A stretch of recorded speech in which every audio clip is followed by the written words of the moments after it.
Demain, le gouvernement a décidé la réouverture des commerces. Ils peuvent rouvrir, mais par précaution, j'ai décidé que dans l'ensemble du département de la Moselle, il faudra porter le masque à proximité immédiate des commerces sur la voie publique.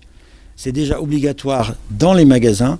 Eh bien, il faudra l'avoir lorsqu'on attend dans une file d'attente vraisemblablement, puisqu'il y aura du monde, chacun va être heureux d'aller dans les magasins, et puis que ces commerces doivent limiter le nombre de clients à l'intérieur. Donc pour éviter les risques à l'extérieur des magasins, on devra porter le masque. Dans un esprit de responsabilité, ils ont proposé des règles pour qu'il n'y ait pas trop de clients au même moment dans leur commerce. C'est la raison pour laquelle le gouvernement a repris cette proposition et que ce protocole sanitaire a été étendu à l'ensemble des commerces. Donc c'est à chaque commerçant de mesurer la surface disponible pour ses clients et de voir le nombre maximum de clients qui peuvent entrer au même moment dans son magasin. Il affiche sur sa vitrine ou sur la porte du magasin ce nombre de clients et il veille à ce que ce nombre ne soit pas dépassé. Et puis dans les commerces qui sont plus grands, eh bien, il peut compter le nombre de personnes qui entrent et qui sortent pour s'assurer que à chaque instant, il n'y ait pas plus de clients qu'il n'est raisonnable compte tenu de la situation sanitaire. On compte déjà sur la responsabilité de chacun, sur la responsabilité des commerçants, sur la responsabilité des clients. Et il pourra y avoir des policiers et des gendarmes qui en effet passeront pour d'une part rappeler les règles, les expliquer, dissuader par leur présence et verbaliser s'il le faut s'il y a des récalcitrants. C'est difficile de faire un bilan, mais ce qu'on peut dire c'est que la maladie ralentit sa progression. Elle est maintenant en recul depuis environ 3 semaines.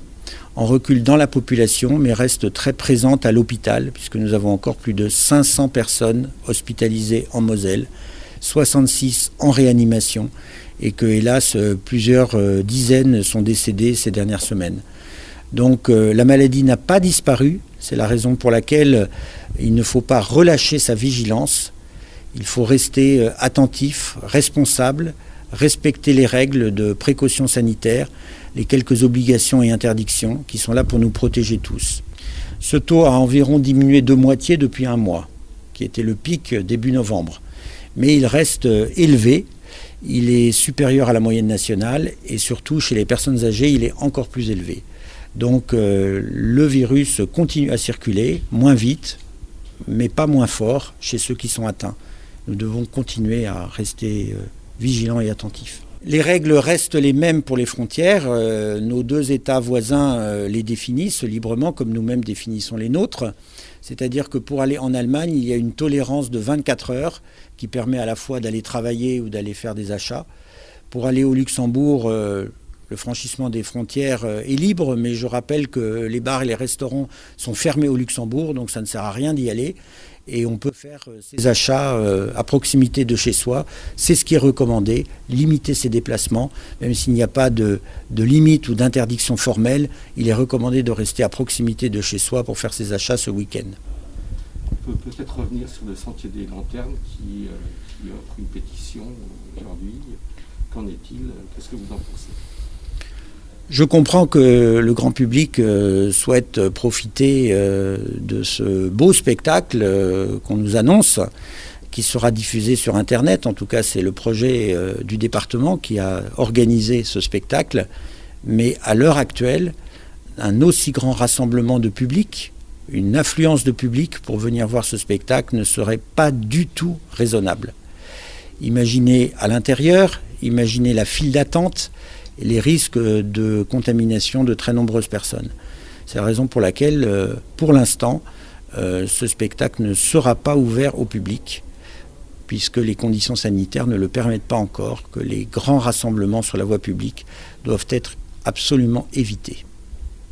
Et ce sera possible de réévaluer la situation après le 15 décembre? Au vu de la situation sanitaire, je pourrais en discuter avec les organisateurs de ce spectacle pour voir si des mesures particulières de précaution sont possibles dans le respect de la réglementation nationale également. Les marchés de Noël, dans leur caractère festif, ne seront pas possibles. On l'a bien compris. Le marché de Noël, c'est d'abord le vin chaud, les gâteaux, une certaine fête sur la voie publique, de la consommation, de l'échange, des rencontres. Tout ça, malheureusement, ça n'est pas possible cette année. En revanche, il peut y avoir des marchés qui proposent des produits qui sont en rapport avec Noël. Et les organisateurs de ces marchés doivent respecter des règles de précaution sanitaire en limitant le nombre de clients présents simultanément pour éviter que le virus ne se propage. Donc on essaiera de faire Noël différemment cette année. Mais pas de grandes roues, pas de manège, malheureusement, pas de consommation alimentaire autour des commerces.